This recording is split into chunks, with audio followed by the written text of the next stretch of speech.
You won't believe what happens when a veteran stands his ground against an HOA Karen, and how the entire neighborhood ends up backing. Before we dive into today's story, make sure to hit the like button and subscribe so we can keep bringing you amazing stories like this one. The morning sun crept slowly over the quiet cul-de-sac of Maple Glen, casting golden beams across freshly mowed lawns and identical beige townhouses, each one regulated to match the others by the tight grip of the neighborhood HOA.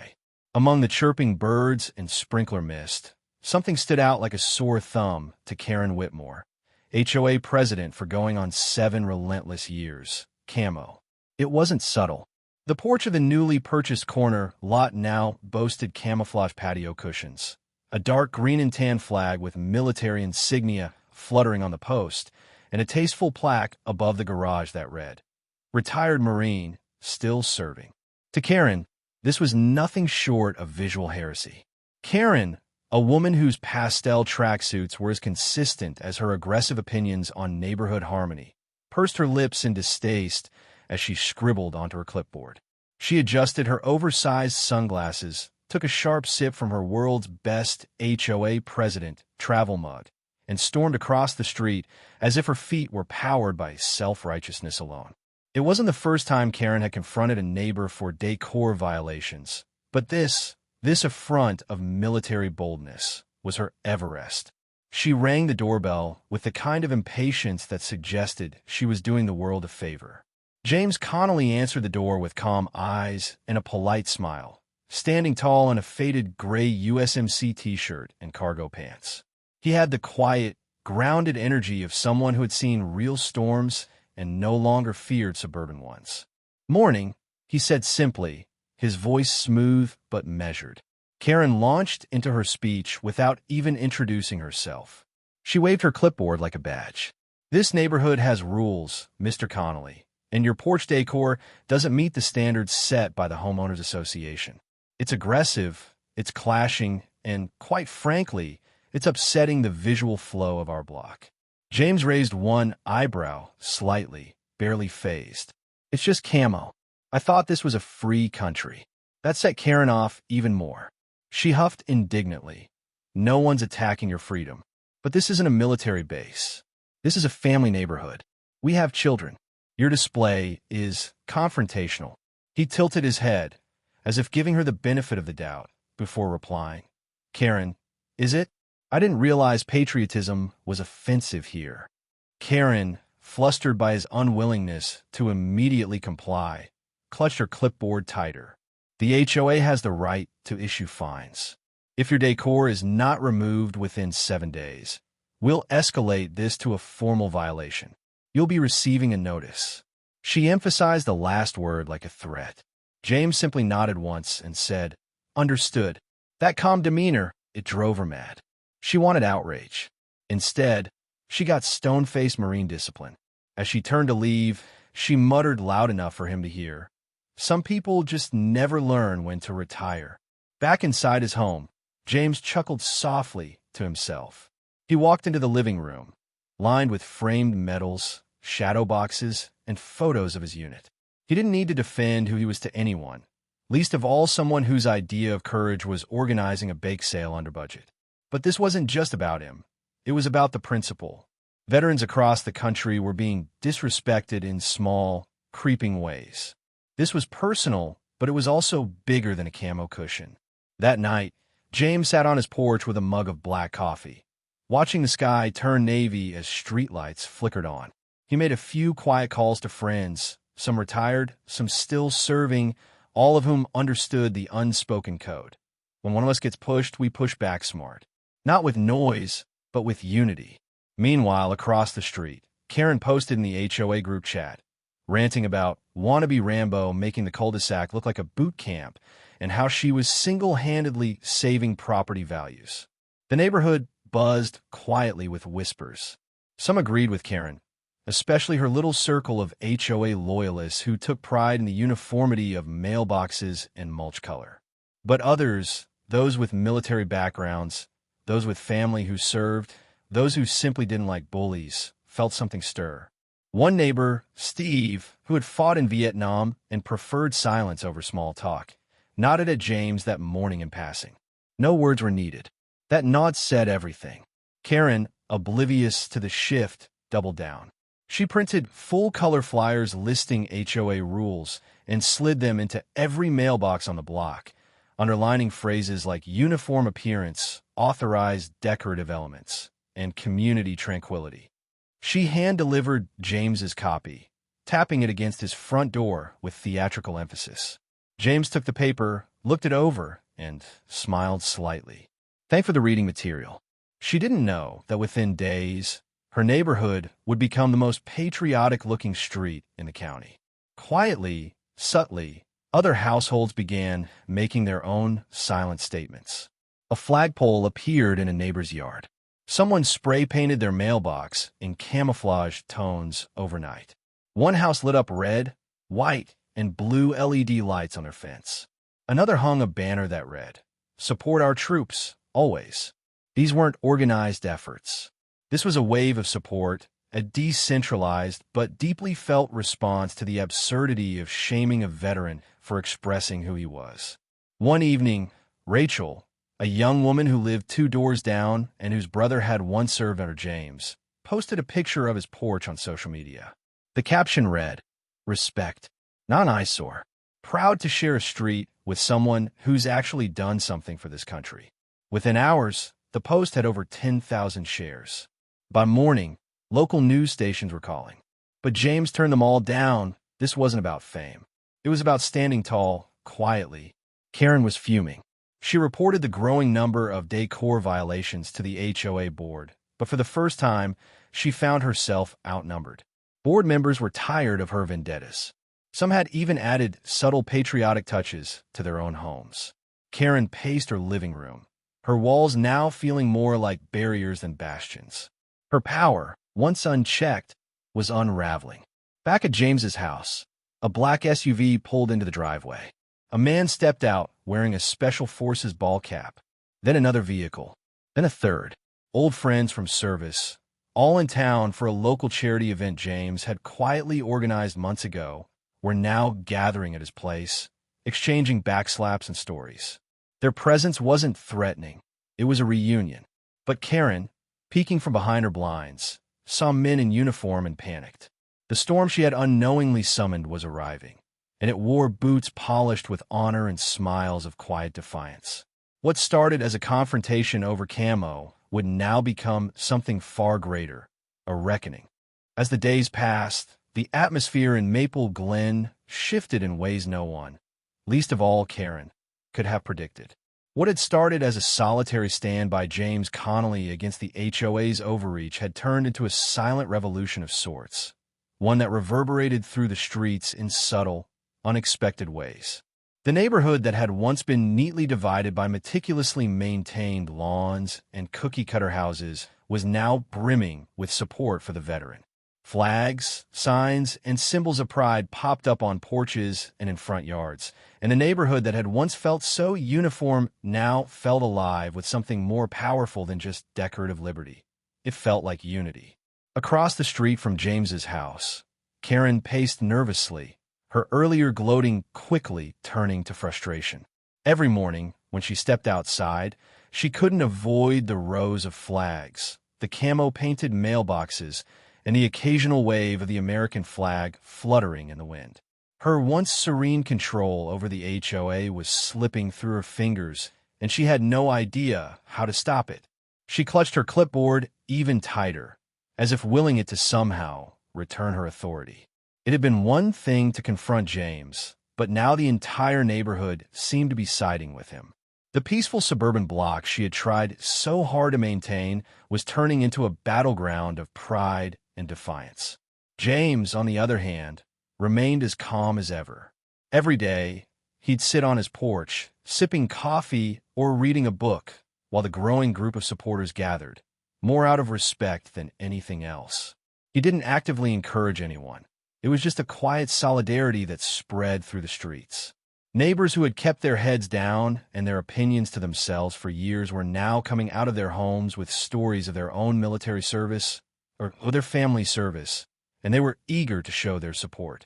They didn't need to be asked. They were motivated by something deeper something that transcended HOA rules and restrictions. It was about standing up for what was right, and for a man who had earned the right to display his pride. It wasn't long before Rachel, the young woman who had posted the viral picture, was interviewed by local news. I don't think anyone really realized how many of us have a connection to the military here, she explained to a reporter. It's not about the camo. It's about respecting a man who served. It's about what it means to stand up for something that's bigger than petty rules. If people can't see that, then they've lost sight of what this country is really about. Her words resonated with many who had been reluctant to speak out, but now felt empowered to stand in support of James. Meanwhile, at James's home, things are getting busier by the day. The men in black SUVs who had shown up on that first evening were not just old buddies from his military service. They were also part of a network of veterans and active-duty military personnel who had heard about the situation. Some had been stationed with James in various combat zones. Others had simply heard of the camo confrontation through word of mouth. It didn't matter how or why they knew. They just knew that James was being treated unfairly, and they weren't about to let that stand. Before long, the once quiet corner house on Maple Glen became an unofficial rally point for those who wished to show their support for James, and by extension, for the ideals of freedom, pride, and respect. As the weekend approached, the number of cars parked outside James's house grew exponentially. A convoy of vehicles, some of them SUVs, others trucks with military decals, lined the street.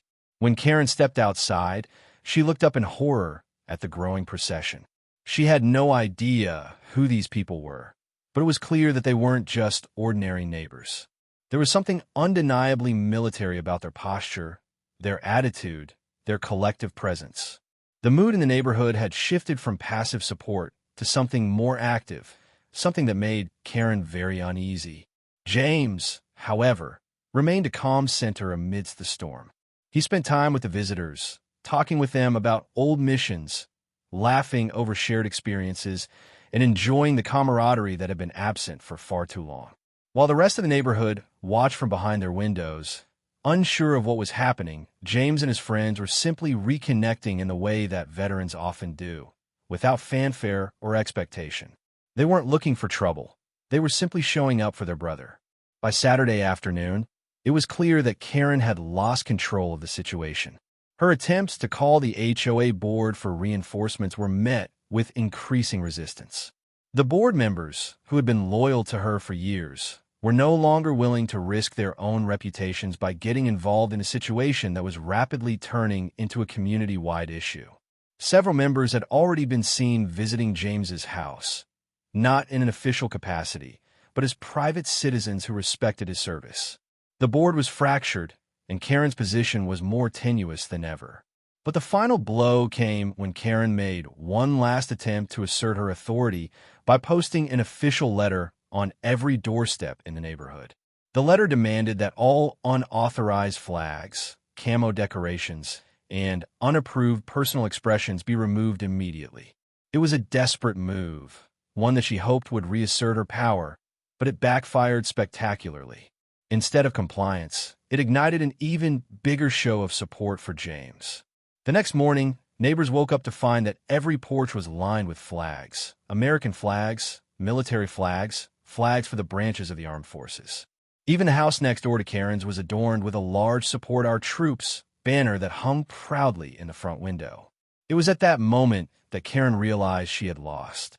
But the realization came too late. The Special Forces veterans who had gathered around James's house were not just there for support. They were there to make a statement. When Karen ventured out once more to confront James, she was met not by one man, but by a small group of veterans standing together on his lawn. Each wore the insignia of their branch of service. Karen froze, her face draining of color as she realized the gravity of her mistake. James stepped forward, calm as ever. "Karen," he said simply, "this isn't about the camo. This is about respect. You didn't have to do this, but you did. And now, it's not just me standing here. It's every one of us who has served.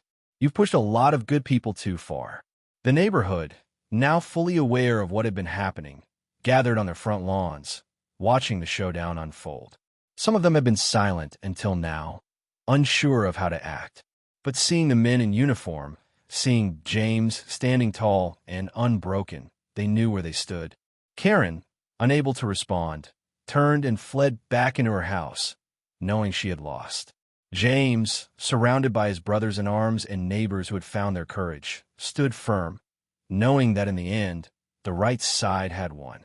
The battle over Camo had transformed into something much bigger, a fight for pride, honor, and the recognition of a man who had given everything for his country, and for the country that was now giving back to him. The following morning, Maple Glen woke to an unusual silence. It wasn't the peaceful quiet of a sleepy suburban neighborhood. It was a heavy, expectant stillness. It was as if the community itself was holding its breath, waiting for something to happen. The night before, Karen had retreated into her house, knowing full well that the control she once held over the HOA and her neighbors was slipping away. Her attempt to assert her dominance by issuing that final letter, demanding the removal of flags, camo, and other expressions of patriotism, had been the last straw. The backlash had been swift and overwhelming. Karen knew that her power, once absolute, was gone. She had never anticipated that the community she had so tightly controlled would turn against her in such a public and irrevocable way. She had expected compliance, maybe a few grumbles, but not the wave of solidarity that had risen in support of James.